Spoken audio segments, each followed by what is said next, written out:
Once again, when it comes to AEW, they absolutely deliver on pay-per-view. I know that sometimes TV can be hit and miss with them, but yeah, as soon as we get to a pay-per-view stage, these guys do not let us down ever or barely ever.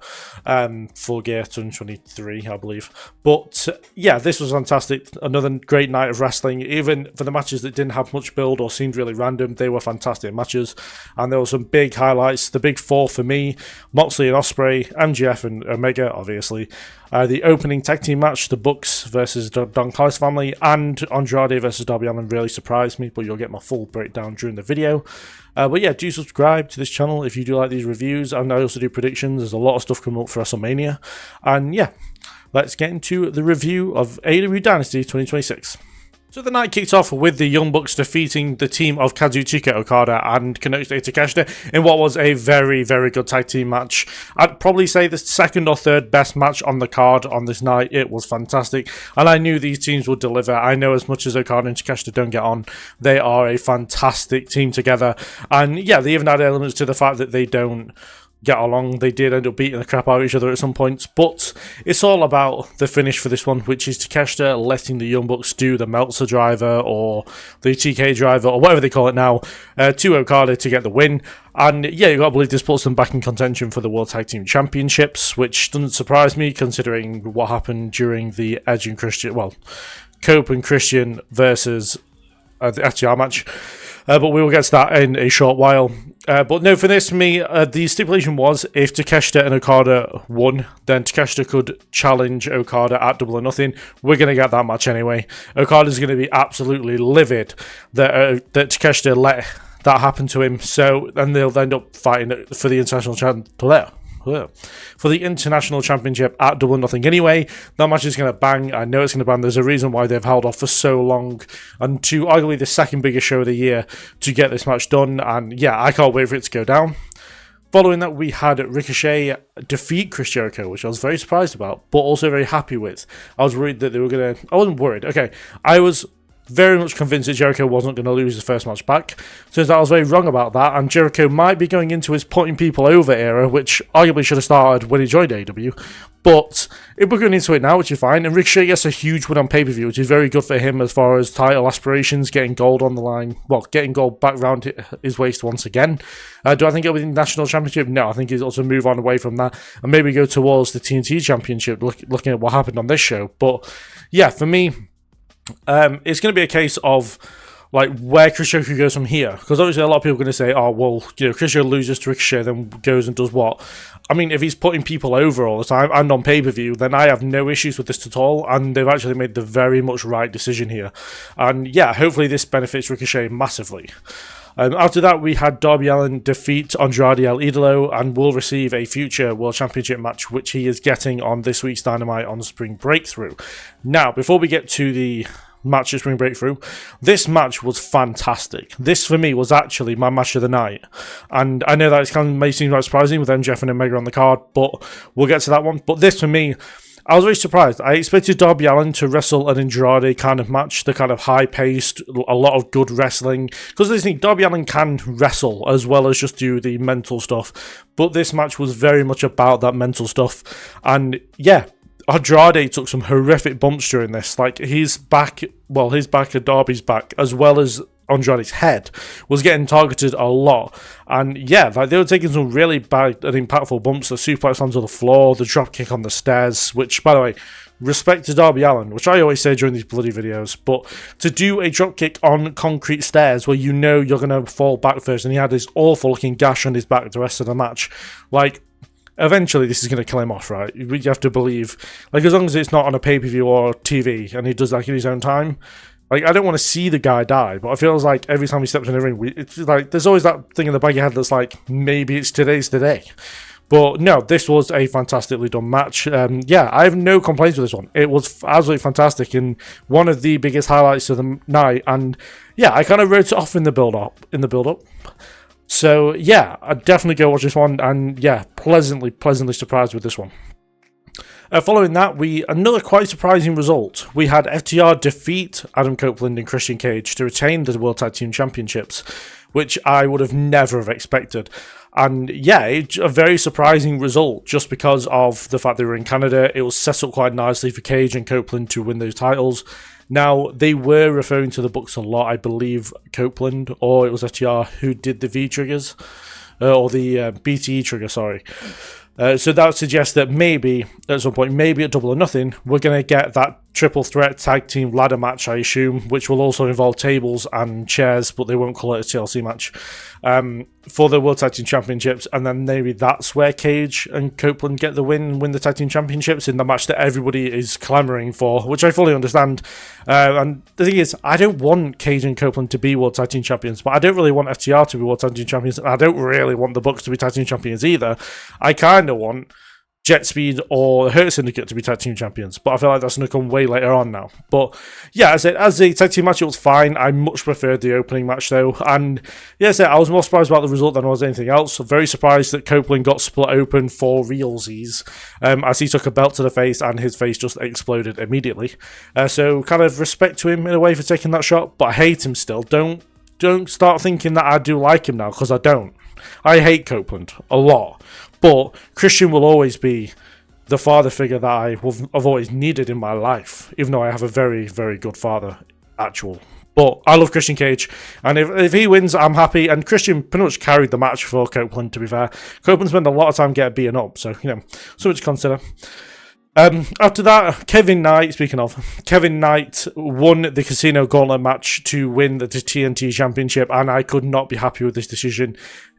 Kevin Knight and Brody King have been like two people who have been really building a lot of momentum up over the last few months on AEW. Brody King wasn't even in the match, and I predicted him to win, so that was a bit of a bollock on my half. But I did think after Collision, and if I'd done my predictions after Collision, with Jet Speed and Mystico dropping the Trios Championships, which we will get to, I could not be more angry about the Trios division. I would have put my money on Kevin Knight and I would have been spot on. So, yeah, this makes a lot of sense. Kevin Knight is a fantastic wrestler, and I can't wait to see what he does with the TNT Championships, hopefully. And it seems like he is doing the Open Challengers going forward. He's facing Claudio for the belt on Wednesday. That'll be a fantastic match as well. And yeah, Kevin Knight's going to be a brilliant TNT champion, and I look forward to seeing who he's going to face at Double or Nothing and who he faces going forward. And maybe we'll get the kind of, in a way, dream match between Speedball and Kevin Knight. Well, I mean, we got it in the Continental Classic, but like a no time limits, and yeah, those who can just cook together, because I feel like Kevin Knight might just gift him a title shot, because I can't see Speedball ever, like turning on Kevin Knight, or Kevin Knight turning on him either, because they're both just too likable as babyfaces. So yeah, for me, very happy with Kevin Knight. I think the overall field of the Casino Gauntlet wasn't great. There wasn't any like particular big winners here other than Kevin Knight, Speedball, Mike Bailey, maybe Bandito. I wouldn't have hated the fact that Bandito got the win here, but yeah, I think overall as a match it was very good, and I very much enjoyed it, like I do every Casino Gauntlet match. But yeah, couldn't have been more happy with Kevin Knight getting the win. After that, we had Tekla retain the Women's World Championship against Jamie Hayter in a match that was good, but I don't think it was as good as their Wrestle Dream match. I much preferred that one. But yeah, it was a fine match what it was. The only issue with this was that Jamie Hayter, she didn't really give any jeopardy to the title. I didn't think she was going to win, and I was thoroughly convinced that Tekla was going to win. The only thing that I was surprised about, it wasn't a clean win. Tekla had to kind of cheat. It was cheating because she held onto the ropes during a roll-up to get the win, which will probably continue this feud going forward, but I can imagine they might add a stipulation to it this time. But yeah, I just kind of felt like this is kind of a thrown together match. This wasn't supposed to be the match. I mean, we know that Toni Storm was probably originally supposed to be the person here, but they had more than enough time to build something to this pay-per-view rather than, the match that she had, like the one-off with Mina Shirakawa on Dynamite that once. But yeah, for me, I kind of want more feuds for Tekla going forward, like ones that are going to actually feel like they're going to, give jeopardy to the championship reign, because no one's really come close to Tekla yet. And yeah, the AEW are kind of lacking in big stars in the women's division who can be credible threats to Tekla. So then you start building up that as well. You've got to believe that Mercedes Moné is probably going to be that person. And yeah, I think bringing her back as a babyface would probably be the best idea, because then people are probably going to cheer her upon return anyway. And I don't hate the idea of seeing Mercedes Moné as a babyface compared to the heel that she's been her whole AEW run so far. And yeah, it just makes the most sense. Maybe she wins the Owen Hart tournament for a second time and challenges Tekla at All In, but that just doesn't feel like a big enough match for All In. So I'm not sure. Maybe Mercedes just comes back on Dynamite or comes back before then and challenges at Double or Nothing or Forbidden Door or whenever and takes the title from Tekla. But yeah, right now Tekla just doesn't feel like the level of a women's champion, and this match certainly didn't help that, because it kind of felt like a match we're just doing just because. Following that, we had one of the better matches of the card. We had Jon Moxley defeating Will Ospreay, which is very surprising, to retain the Continental Championship. And yeah, I very much enjoyed this match. I loved the start of the match with Ospreay immediately hitting 2 hidden blades off the spot, and then he's like asking what the time was because he knows he's got like another 19 minutes to beat the hell out of Moxley, which obviously wasn't the case. But the people saying that Ospreay wasn't selling the neck are blind. Clearly blind, because he was selling it throughout. He took a brutal pile driver onto the steps, which I was very surprised he got up from, or wasn't just pinned immediately from. They did the multiple paradigm shifts again, which I thought very much worked before going for the Death Rider. And yeah, everything about this works really well. I'm glad they didn't do the Tiger Driver, because it feels like they're saving that for maybe a future date. And yeah, no, I feel like as much as I predicted Moxley to win, I still see it as a surprise that he won. And yeah, Ospreay losing clean as well. I know that you can't really do a lot with Continental rules because there can be no one at ringside, but I thought maybe Callum Newman came down because there'd be no consequences for him because he's not contracted by AEW. But yeah, it's just a case of a very good match ending very surprisingly. I don't know where they pick this up in the future, because I can't help but feel like Will Ospreay is going to be targeting the World Championship after this, and he's going to enter the Owen Hart tournament. So I know they didn't announce it before Dynasty like they did last year, but yeah, I've kind of got my heart set on Ospreay winning the world title All In. So I don't know, until they announce the Owen Hart tournament and we go through that period about whether Ospreay wins it or not. It will depend on what he does at All In, obviously. But yeah, I don't think this is going to be the end of Moxley versus Ospreay. There's still a few months between Double or Nothing and All In that he can feud with Moxley through. But yeah, to say, one of the better matches of the night, probably my third or fourth favourite match of the night. And yeah, very much happy that Moxley got the win, because Moxley's not my favourite AEW wrestler of all time. But Ospreay's my favourite current wrestler of all time. My favourite current wrestler of all time. That doesn't make any sense. My favourite current wrestler, so I was a bit annoyed about that. But overall, the match lived up to the expectations that I had from a quality perspective. Then in the penultimate match of the night, and arguably the most controversial match if you watch AEW, like all of AEW weekly, where the conglomeration, so Orange Cassidy, Roderick Strong, and a returning Kyle O'Reilly, very happy to see Kyle O'Reilly back. It's just a shame that he isn't really doing anything about the momentum that he had before he got injured, where he beat where he beat Jon Moxley twice and tapped him out twice. And yeah, they're not doing anything about that because he's gone straight into the trios division and gone straight back into doing stuff with the conglomeration, when I felt like he would probably be better off going for the Continental Championship. But it is what it is. But we can talk on to the part that I have a massive issue with, which I understand pivots and stuff. I get that Kyle Fletcher has had to vacate the championship due to injury that was not predicted. So Kevin Knight is a great choice as champion, but it meant that the Trios Championships had to get dropped on Collision, of which the Dogs won. Fair enough. I'm a big fan of Gabe Kidd and David Finlay. Not so much Clark Connors. I've just not connected with him yet. But very happy that they won the Trios Championships. But then to have them lose, like, around about maybe even less than 24 hours later to the conglomeration seemed really silly, because Kevin Knight in that could have quite easily ended the Casino Gauntlet and defended the Trios titles later on. It wasn't so long ago, only a few weeks ago, that Kevin Knight challenged MJF for the World Championship and then lost the Trios Championships later on. So it's not something that's completely unheard of. But yeah, unfortunately for the Dogs, who essentially got buried, and I'm very annoyed about, because I am a fan of the Dogs for the most part. So yeah, with the conglomeration of trio champions, which I can understand why they want to put the belts on them. There's more heel trios than there is babyface trios, but yeah, not liking the way they treat the Dogs here. Like they're like, You can call them transitional champions. It's much worse than that. They have just been absolutely dicked on, and I'm not happy about it. And yeah, there was better ways to go about this than burying the dogs, but it is what it is. And then finally, in the main event, we had MJF defeat Kenny Omega to retain the World Championship, which I couldn't have been happier with. I really didn't want to see Kenny Omega win the World Championship. The match itself was great. Again, probably one of the best matches of the card. It wasn't as good as that match on Collision, in my opinion. That match from 2023 was much better, but then Kenny Omega was in much better health at that point, so that probably explains why I preferred it so much. But yeah, these two also took the house down. They're absolutely fantastic. I know for a lot of people, this is probably going to be one of their favourite matches of the night, if not of the year. But it just didn't connect with me like that. There's been AEW matches that I have much preferred and much further down the card as well, but it is just one of those things. And yeah, for me, I was so far rooting for MJF that I couldn't see Omega winning, so that kind of took away from the match maybe a little bit from a personal preference perspective. But yeah, as I said, these two are absolutely fantastic in the ring. There's not really a lot more I can say about this one because it was just a great match, but it ended the right way. I felt like the devil versus God thing was taken a little bit too far.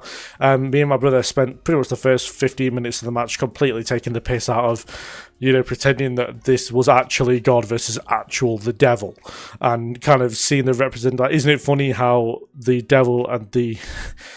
So, right, okay, I'll tell that probably. So we kind of took the piss about how, isn't it ironic that the impersonation of the devil and the impersonation of God just happened to become pro wrestlers and happened to main event a pay-per-view for some reason, a company's world championship. That's what we were doing, all that kind of stuff for like the first 10-15 minutes of the match, which kind of made it more entertaining in a way. But yeah, as I said, it was a fantastic match. I'm not going to take it away from it. It just wasn't my favourite on the night. It didn't make me feel the way a top match feels, like Andrade and Darby made me feel, the way that the tag team opener made me feel, the way that Moxley and Ospreay made me feel. So yeah, I kind of prefer those matches over this one, but yes, it was a great match. Very happy that MJF is world champion. Do I think he's going to drop the belt on Spring Breakthrough to Darby Allin? Absolutely not. Double or Nothing, literally the advert had MJF singing about New York on it. There's no way that he walks into Double or Nothing not as world champion. So, and if he does, if Darby Allin does beat him on Spring Breakthrough, I guarantee you that MJF wins it back at Double or Nothing. But yeah, I can't see Darby winning it at all. MJF's reign is going to continue, probably for at least till All In. And yeah, from that point, we'll see where it goes. But yeah, very happy that MJF is still champion. And let's say, the match was fantastic, but it just wasn't as good as that first one. So those are my thoughts and opinions on AEW Dynasty 2026. Do put down in the comments below your thoughts on the show, on these matches, what your favourite match was. I'm very interested to see what people's favourite match was for this one, because there's multiple it could have been, as I've said. It could have been the tag team opener. It could have been Andrade versus Darby Allin. It could have been Ospreay versus Moxley. It could have been Omega versus MJF. From the poll I did on my community page, it seems like people very much enjoyed Moxley and Ospreay more than all the other matches. But personally, I actually found that Andrade and Darby was the match of the night for me. But yeah, do comment below what you thought of the show overall. And yeah, there's lots of stuff coming on the channel. There is, of course, this week, WrestleMania. It's that time of year again. It's the busiest week of the year, and I have my top 42 matches of WrestleMania history going on the channel over WrestleMania weekend. I've ranked every WrestleMania of the past 25 years from 25 to 1. So do look out for that one if you subscribe. There's also a podcast episode with me and my brother Ewan on the Still City Slamboree podcast channel, which will be connected to this through collaborations. So do look out for that, where we go through every match of WrestleMania and talk about them and give our predictions as well. So you'll hear my predictions twice, but we do have a good discussion about WrestleMania 42, as it's been quite a controversial build this year, but yeah, I mean, we have a good talk about what all the fan reactions and stuff like that, and how all the fans have just been really dramatic. But yeah, so do look out for those on the channel and your feeds going forward. If you subscribe, which you should definitely do, we are on the road to 1,000 subscribers. We're about 70 off, so please do subscribe if you see this video and you're not subscribed. And yeah, thank you very much for watching. Do like the video if you enjoyed it, and I will see you guys in the next one.